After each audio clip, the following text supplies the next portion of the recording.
Keys to the Shop, episode 131, The Strong Women of Coffee, with Laura Gonzalez.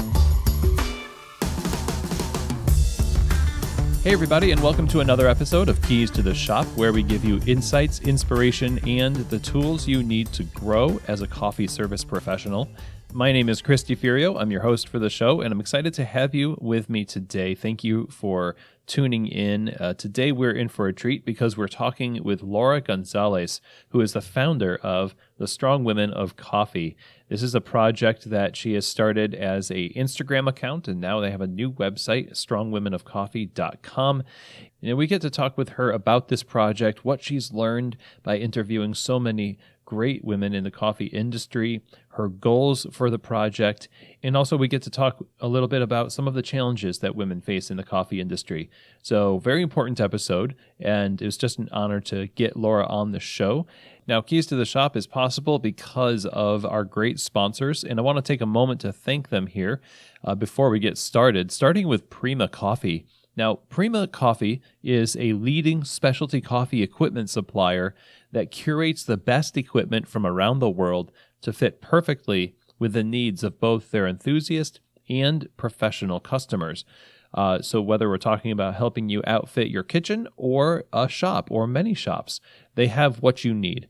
Helping you succeed in making great coffee at home or in your store is what drives them. So if you're looking for the best equipment and expert assistance to go along with it, then look no further than prima-coffee.com. I highly recommend you reach out to them, see what they can do for you in the situation that you're in. I guarantee you'll find working with them absolute joy. I've enjoyed working with them over the years as well. So again, that's prima-coffee.com. And thank you very much, Prima, for your support of Keys to the Shop. Now, this show is also brought to you by Pacific Foods, the fine people behind the Barista Series line of non-dairy performance beverages, which are designed specifically for the professional barista and the standards for excellence that they demand. Whether we're talking about soy, almonds, coconut, rice, or oat milk, their ability to take the heat from steaming, produce an unmatched silky texture, and keep the flavor balance focused on coffee makes it a perfect choice for your cafe's menu. Now, Pacific has a long history of supporting the barista and coffee communities, and the quality of these products is just a testimony to that fact. So I'd encourage you to go to pacificfoods.com and learn more about the Barista Series line of non-dairy performance beverages and how they can help elevate the non-dairy offerings in your cafe. So thank you very much, Pacific, for your support of Keys to the Shop. All right, so today we get to talk to Laura Gonzalez, who is the founder of the Strong Women of Coffee project. She has a really great Instagram account, of course, Strong Women of Coffee on Instagram, and also a great website now, brand new, strongwomenofcoffee.com. And I've been following her Instagram account since the beginning and have just loved the stories that have been shared and also the platform that she's given these women to inspire us in the industry and to support each other in the industry as well. Now, Laura was born and raised in Guadalajara, Mexico, where she studied international commerce and worked for a few international companies. She moved to Vancouver, British Columbia, which is now where she lives, and she's worked for Genius Coffee and Espresso Equipment for 2 years now. Genius is the distributor for Sanremo coffee machines, which makes them Sanremo Canada. And last year, she launched the Instagram account Strong Women of Coffee, where she features women in the coffee industry, and she's recently launched her website.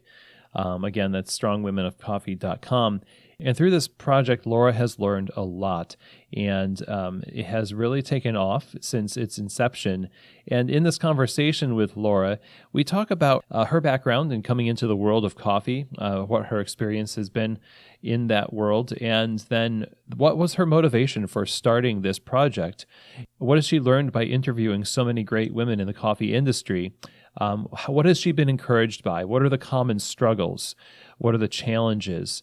And as we discuss those challenges, Laura gives us some advice for how we can also, in our cafes and in our coffee businesses, highlight the strong women that are in our industry. and some practices that we can adopt, some questions we can ask ourselves. And this is just a great conversation for a topic that really does need to be discussed more in the coffee industry. And so as we go into this, just get in the mindset of learning, because I think you're going to take something beneficial away from this conversation. So here now is my interview with the founder of the Strong Women of Coffee, Laura Gonzalez. Well, hi, Laura. Welcome to Keys to the Shop. I'm excited to get a chance to talk to you today. Hi, Chris. Thank you for having me. This is so exciting for me. Well, congratulations, too, on you have a new website. Yeah, I just launched the website a couple of days ago. It took me a while because obviously I know anything about like all the, how to build a website or anything. So that was new for me. So it took me a while, but it finally came through. So yeah, it's live. If everybody can go and visit the strongwomenofcoffee.com, that would be great. Yeah, I just did, and it looks great. Congrats. And how long has this project been a project for you? Well, I started doing interviews at the last SCA in Seattle. Mm-hmm. So that's when I had the chance to just like meet some of the women that I first interviewed. I didn't have the chance to interview as many as I wanted to because obviously I was working. But yeah, I started there, and in my mind, it started like, I don't know, maybe like a couple of months before that. Mm-hmm. And then I was like, okay, I'm going to the SCA, so that's the perfect opportunity to meet more women and interview them and everything. So yeah, that's when it started, everything. Yeah, and you've been very busy, even though this is not your main job in coffee. Let's break that down. Like, what is your background in? How did you get into the world of coffee? How did you enter into what you're doing now, and then what created this desire to launch Strong Women in Coffee? Well, I feel like, just like a lot of people in the industry, I kind of fell into coffee, not by accident, but it was nothing that it was not my career. I studied international commerce back home. And then when I moved to Canada, it was, I just got offered this job, and I was like, sure, I'll do it. And, I'm still learning a lot of things about coffee. And that's basically how I started my coffee education. And the company that I work for, it's obviously helping me to get into the community and the industry and everything. And then, I don't know, I just started with the project because I realized that there's not a lot of women in the industry. So in your position, obviously it puts you in contact with a lot of people, like accounts and cafes and the coffee industry. And so at seeing that, it's pretty heavily skewed towards men in the industry, you wanted to sort of add some momentum to focusing on this, what you call the Strong Women of Coffee. What is the mission behind what you're doing with your Instagram account?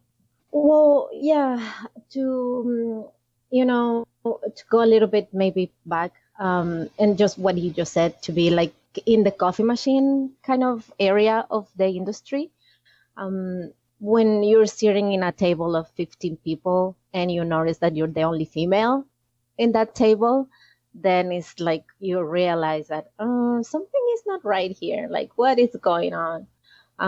So yeah, my motivation of this project is to bring awareness and highlight the experiences and like the achievements of females in the industry, which I don't think they get highlighted enough. Mm-hmm. Yeah. And what has your experience been like? Your experience, you just said you're the only woman at this table of all men. And obviously that's going to be that's going to be a detraction for women in the industry that maybe feel like that's not the place for them. And it seems like your project is saying, no, there are plenty of women doing amazing things in the industry, and we want to collect those stories, which you do fantastically in these short paragraphs of just great content from these interviews. What have you learned by interviewing so many strong women of coffee? I feel like I've only scratched the surface of this many of women in coffee. There's, how is that saying? Well, it's like so little money and a lot of places to go or something like that. That's how I feel. But with women, like so many women and so little time for me to just reach out to them and interview them. But I think the most important thing that I've learned with this project, it's I learn a lot about interviewing people. This project has been so educational for me, and I have gained a lot of respect for interviewers. It's not easy to, just to get the people to tell you what's in their mind. And I just admire people who have been doing this and they're doing it successfully for a while, just like you. And people might think that it's easy, but it's actually really hard to interview someone. And, and also these interviews have exposed me to great diversity of women and all the commitment that they have in the industry. And but yeah, everything, it's been learning, and I think I'm still learning about all the things in the industry. I consider myself very new because I've been doing this only for I've been in the industry for only 2 years, and this project I've been doing it for I don't know, a couple of months. So, well, not a couple of months, but just not as a long time. Mm-hmm. Definitely, it's hard to interview or to get to the heart of the matter when you're talking with people. We tend to build up, as individuals, we tend to build up a resistance to sharing everything about our motives and things like that. And I think we can see the heart of the people that you're interviewing. And also, it seems like you're new in the industry, but there are a lot of people who are just getting into the industry, who are diving into this ecosystem now of the community of coffee, that have your Instagram account to grow up with, So their view of the industry is now going to be more, there's going to be more women in their view as a result of your Instagram account. I think that's fantastic. Oh, no, and I hope that that's what people coming in the industry sees too, right? So it is also being really good and great to be exposed to, like I said, the diversity of these women. And, since the culture, they're from different cultures and backgrounds. So that's been also very, very interesting for me. So in all of this, what has been the most encouraging? What stands out as the most encouraging part of collecting these interviews and seeing your project kind of take shape and gain popularity?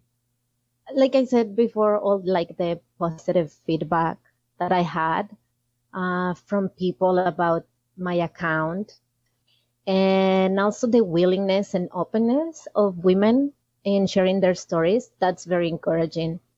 Also to see the good response on one of the first event that I organized. The response was really, really good. So that's very encouraging for me. I can see that women, they want to learn a lot of things and everything. And also how people deal with coffee in their own cultures and what they're doing in their own countries or in their own cities. That's also very encouraging.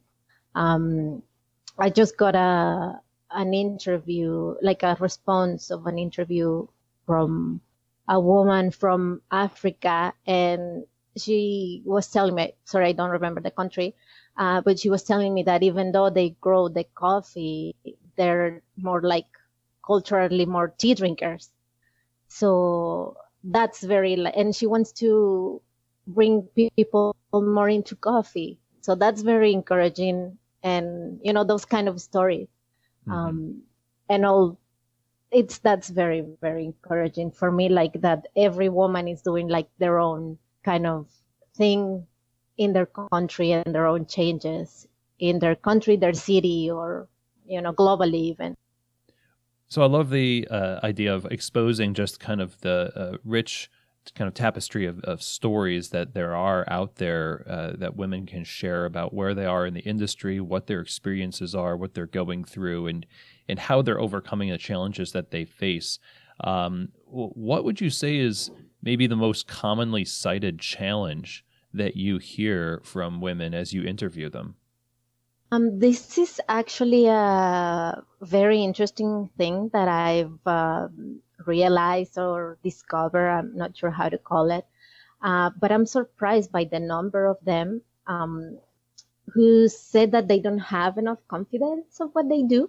They know that they have the knowledge and they know they're capable, but sometimes when they're in front of somebody, like, I don't know, like, who might know a little bit more than them, they feel like, oh, this person is going to call me out and tell me you don't know anything or something like that. And a large number of them tells me the same thing. Oh, I feel like somebody's going to come and tell me you don't know anything, when in fact they're like leaders in their city or even in the industry. And it's very interesting, and still trying to figure out why is that? Like, why do we feel like as women, why do we feel that sometimes somebody's going to come and tell us, oh, no, you don't know anything. You don't know what you're talking about. I'm not sure if it's something cultural or, maybe it's not cultural because like most of us come from a different background. So I still don't know why is that. That lots of women feel like that. Well, yeah, that was going to be my next question. Like, why do you think that is the case?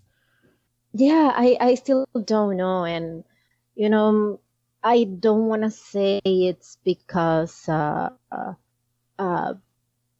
sometimes we get questioned a little bit more. I was talking to one of the women in an interview, and she was telling me about this experience she had, where she was in a room with people from the industry, and she's a roaster. And then there was two guys, and they were talking, and then one of the guys started like asking her, so you're a roaster, so what's the type of machine do you have? What's this? What's that? Like kind of started questioning her.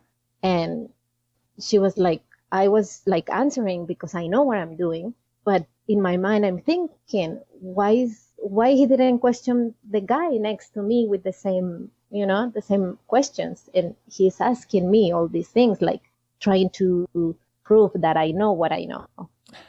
So, yeah. So that kind of things are kind of interesting to see, to hear happening, that those things happen. Yeah. Yeah, that's a shame. It happens. What you just said actually happened the other day on bar with, it was a client of mine whose staff were being riddled with questions by somebody who was a barista at another shop, and they were, in a way, you could sense like they were trying to get you to prove that you knew what you were talking about, or you qualify as somebody who could earn my respect, or whatever it is. It's a strange thing, and it, unfortunately, it tends to be a pretty a thing practiced a lot by men. So, and it's in a laugh, but it's also something that collectively it's not funny, because it talking about what might hold women back from the success that they could see, or the having more numbers in the industry, that could be just that atmosphere. If that's happening, it probably is happening a lot all over, then no wonder there's maybe a lack of confidence from what you're seeing in your interviews. Yeah. That that's definitely a factor on it. And I mean, there's, I obviously it happened to me as well, right? Because I'm in the machine industry, which is basically men dominated. And where I work, the part manager, it's a woman. Um, so it happens to her once a week at least. And it's a guy on the phone, like, it's like, oh, can you have your part department to give me a call? I need to order something from him, or ask him to give me a call. And it's like, I will ask her to give you a call. Her name is Heidi, and she will give you a call. So, oh, okay.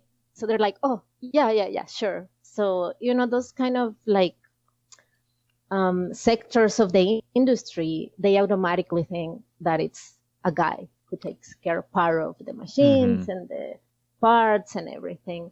But I don't know. I think we are slowly changing it. So yeah, and it's changing, and not only in the coffee industry. I think in every industry, it's slow in changing, but changing. So that's good. I want to ask, what would you say are some things that, as an industry, and for the Keys to the Shop audience, a lot of us are in the retail space. A lot of us are in roasting too. So kind of like the retail roasting, but beyond too. Like what do you think would be helpful to adopt as practices that would help women in the coffee industry gain some more ground, gain some more confidence, and get out there and shine? I think the same thing that will help women in coffee are the same things as any other industry. I mean, and not only women, but any marginalized group, just like equal pay, same opportunities, etc. We hear all these stories about like women not getting promoted, or or some other group like not being promoted or anything. So I think we are all capables, and we all have the same interest of doing things. I think a lot of like owners or roasters and everything should ask themselves to why, or ask the women around them, like, why you don't feel comfortable enough to come and ask me questions, or why you're not comfortable enough about learning new things. Like if I'm a roaster and I have an assistant roaster, and they're only like carrying the beans and that's it. If that person is not asking about it, like why is that person not interested? Like maybe I'm doing something not to feel like, that person is not feeling comfortable by asking me things. So maybe that will be one of the things that I could think of. Mm-hmm. Sometimes, also with kind of the equal pay thing, I hear once like, well, women don't come and ask me for a raise. Well, then you should ask yourself why. Like maybe the women in your shop don't feel comfortable enough to go and ask you for a raise, right? So why is that? Why they don't feel comfortable by asking you a raise? So I think making people feel comfortable in the workplace is very, very important, because then they will be able to tell you how can you help them, right? Like, oh, I need to learn more. I need to earn the same amount of money that my coworker is earning. Mm-hmm. So I think it all comes to make your employees or the people who work with you to feel comfortable. I think that will be maybe one of the keys. Yeah. That's excellent. We talk about the open door policy in terms of, my door is always open if you have questions. And, managers and owners can tend to hide in the office in a way and wait for people to sort of trickle in. And, if you want the opportunity, you have to come get it. And in a sense, there's some truth to that. You have to go get it. But at the same time, you as the owner, we've talked about this on the show before, there is this big old sign above your head that says I can fire you. And Yeah. people aren't going to be as open with you as you think they might be. And reaching out to them and constantly tweaking the way that you're perceived as the boss in the shop is huge. And you've just really hit the nail on the head there by, think about what it is that you're putting out there that might cause people to not come to you for questions or, mentorship or opportunities for advancements and things like that. You'd probably be surprised. So yeah, 100%. Yeah, I think that is that's actually one of the keys of, and I mean, I understand that probably as a owner, as a boss, as a manager, you have to be very careful about having this balance, right? Because you have to have, well, you need to be this authority like image because you're the boss, but also you need to make people feel comfortable to come and talk to you. So I get that point too, but yeah, it's all about like balance, I think. I wonder what you would think about this. The idea of what confidence and strength is usually built around characteristically male examples of confidence and strength. And so take, for example, like Coffee Masters champion Erica Vaughny. She had commentary on her score sheets about her being just abrupt, or she's shared these on Twitter, so they're out there. But it was sort of like a double standard where the confidence displayed in one set by a woman on stage, if a man displayed that, they might be rewarded for being confident and engaging. But when a woman does it, it's like, that's a little overboard. So there's this weird like hypocrisy where we might not see confidence the same way. What do you think about that? Is that something that you've seen or experienced or heard about in the course of this project or your career? Well, I think as a woman, we always hear those kind of things and stories, and we're subject to those like double standards all the time, where, if you're a woman, you're bossy, but if you're a guy, you are a leader. You have leadership skills, right? And the whole like scandal with Serena Williams also, when she got upset at the referee and she was crazy, she's emotional, she's like, and it's nothing wrong with being emotional. And that's something that all women get the shame of a lot of the time. Oh, she's a woman, she's gonna cry, or I think we need to stop doing that. And also, one of the interviews that I had with one of the women, she's a coffee producer, and she also said the same thing. She was like, yeah, well, somebody was telling me, oh yeah, it's just, you're so emotional just because you're a woman. And she was like, well, yeah, I'm a woman and I get the right to be angry sometimes and to be sad and be upset or whatever. So I think those are like kind of double standards that, as we're always like subject, and it's sad, and it's kind of like, it's getting old. So I don't know. It's getting old. That's great. A hashtag it's getting old right there. Yeah. Yeah. In that kind of thought that you kind of started earlier in this question, you were saying, just ask yourself, if you're the boss, ask yourself, is there something that I'm doing? That is every single day.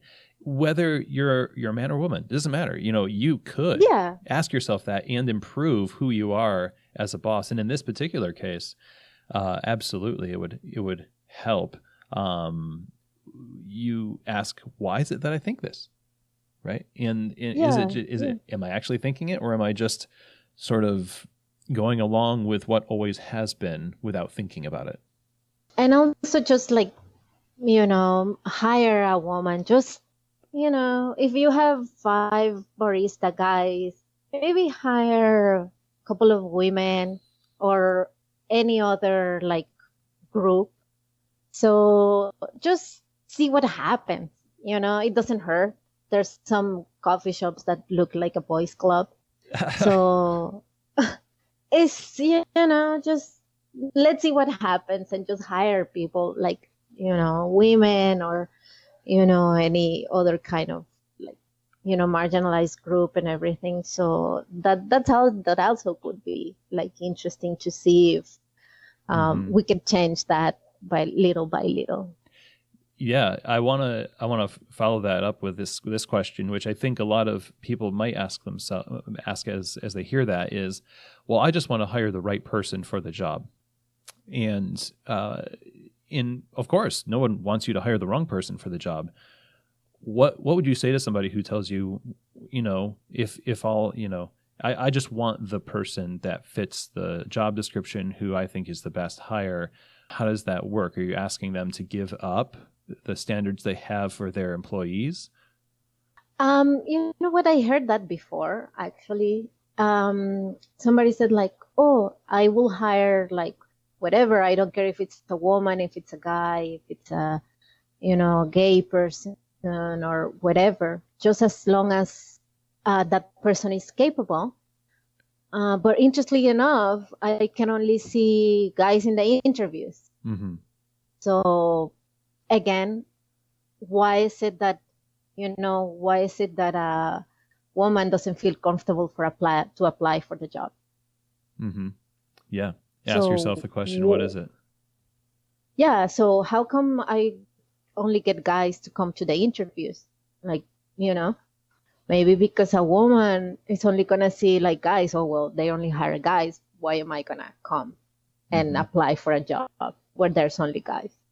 Yeah. Right. So I think, I've heard that before. And obviously, as a owner or whatever, you need to hire the right person. But also you need to ask yourself if you are given opportunities for the same, like, for everybody, or to ask why is that only guys are applying? Do I not look like, like open and friendly to have all sorts of people applying for my job? Because we are all capable, like I said before.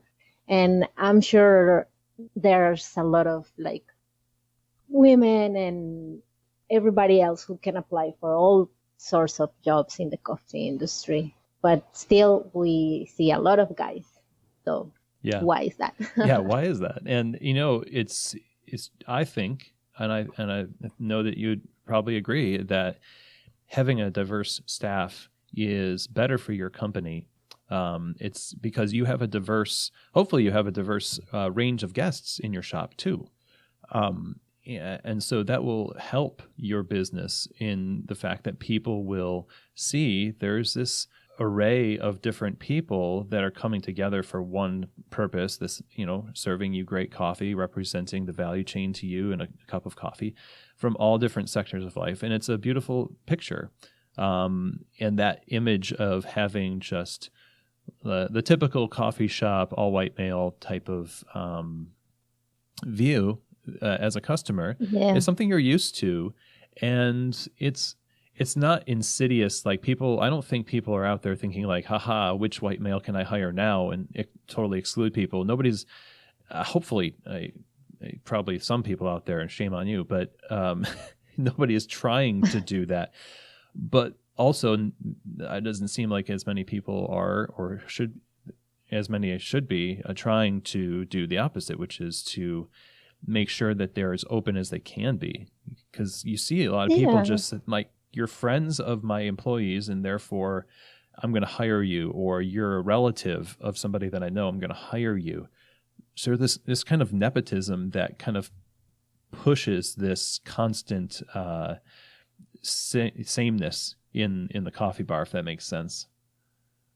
Yeah. And again, just ask yourself, why is it that only like guys are applying for this job, in that case? But I mean, I agree with you.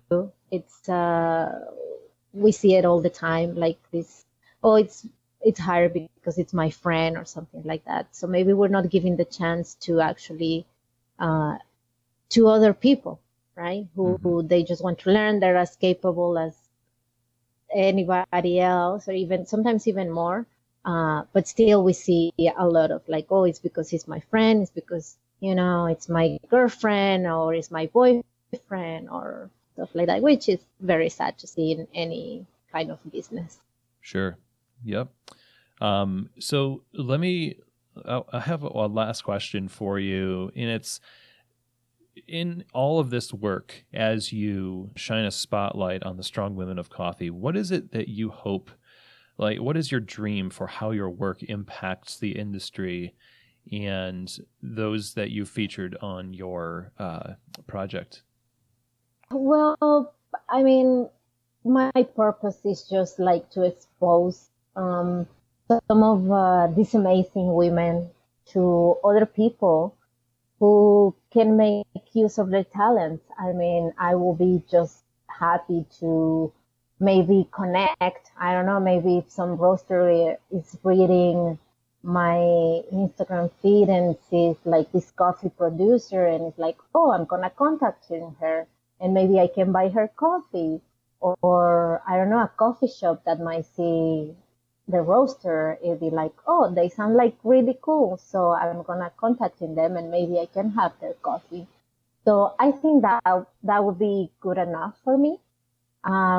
When it comes to dream, I think that my dream will be to have all the women that I have interviewed in one room. Wow. And get to meet them in person. And, because some of them I don't meet them in person. So that actually will be my dream. And I don't know, maybe sometime, I was thinking about it and I don't know, this can be happening at some SEA. I don't know. Cause a lot of like women go to the SEA, like some of the women that I've interviewed. So I don't know, maybe I will reach out to them and see if I can put together something like that. And also it will be open to the public so they can come and actually meet them, and read part of what they say and tell them, oh, what I feel. So like I identify with what you said, of that happened to me too, or I just love what you said. So that will be my dream, actually. Yeah. That sounds amazing. I hope that materializes and it happens. So you mentioned in the beginning of the interview that you have events, that you have organized an event, and it sounds like that's kind of where you're heading with, maybe future events. Like, what is it that's next for the Strong Women of Coffee? Is it more events? Just what's on the horizon? Yeah, I definitely want to do more events. Like I said, the last workshop that we did was actually to learn about the basic mechanics of the espresso machine. So it was very interesting to see all the women were so interesting to actually learn how to how it works and everything, the boiler, the gaskets, whatever, everything, the different types of group head. So it was very, very interesting. So I'm preparing the next one because it was very successful. So I'm preparing the next one. But I also would like to do like all sorts of workshops. So if anybody there is listening, just let me know if you have more ideas. I'm definitely working in some of them. But it's all about learning and, exposing people to something that might not, I don't want to say that they don't have the opportunity, but because we have the opportunity, right, always to ask questions, but maybe they don't feel comfortable enough to ask questions, just like we were saying as well. Maybe they don't want to bother the technician when they come to their coffee shop to repair the machine, because obviously he's doing his job and everything. So maybe they want to ask questions about the machine, but they can't. So what I'm trying to do is to create like a more friendlier and more comfortable like environment for them to ask questions and, and don't feel intimidated by, oh, there's only guys here at this workshop and they're going to think I'm dumb for asking what is a boiler, because they might all know what a boiler is. So that's what I'm trying to create with these workshops. But if anybody else has any idea of what they would like to see, just send me an email and I'll be happy to create some sort of workshop and ask for help. Or if somebody has any idea like, oh, I would like to talk about this, then let me know and we can work something out. Is there anybody in Boston who's listening and wants to collaborate to make my dream come true about organizing that event? Let me know. Yeah. Well, how can people reach you and stay in contact with you? Well, they can go to my website, strongwomenofcoffee.com. There's a contact me part, or they can just send me an email at strongwomenofcoffee@gmail.com, or direct message me on Instagram, Facebook. So yeah, I'm pretty reachable, I think. Well, Laura, thank you so much for spending this time with me. I've really enjoyed talking about this with you and learning from you about what you've learned in this process and the experiences that you're highlighting in your project. I really am thankful that it exists and thankful for you. And thank you again for coming on the show. Oh, no, thank you for having me. And I hope I can wait to see also what you do in the future. So yeah, thank you for having me. Well, I really feel grateful for the opportunity to have interviewed Laura on the show and get to know a little bit about her story and about the project of Strong Women of Coffee. I highly recommend you go to strongwomenofcoffee.com and learn more, read great stories, go to Instagram account also and follow her there. And stay tuned for her events that she'll be having as they come up. And like she said, if you're in Boston and you want to collaborate with her to have an event, a Strong Women of Coffee event, reach out to her, strongwomenofcoffee@gmail.com. Thank you so much, Laura, for spending time with us today. It really has been a fantastic time learning about something that really is an important conversation to have in the industry. And thanks to projects like yours, we're having this much needed conversation more often. So thank you very much.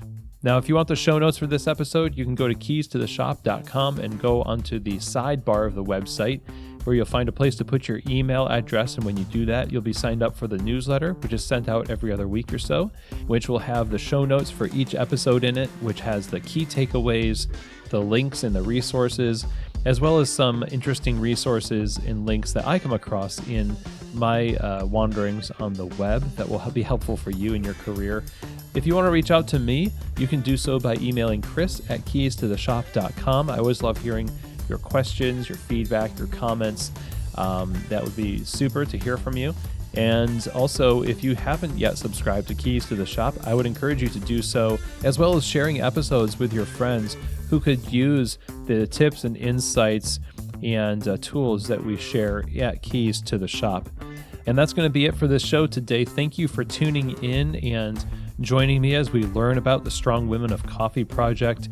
I hope you walked away with tools and insights that will help you make your workplace in coffee a place where there is great opportunities for everyone, including those in the minority in the coffee industry. Such an important conversation to have, and I'm glad that you decided to tune in to have that conversation with us today. So thanks again, and as always, I hope that this episode has truly given you keys to the shop.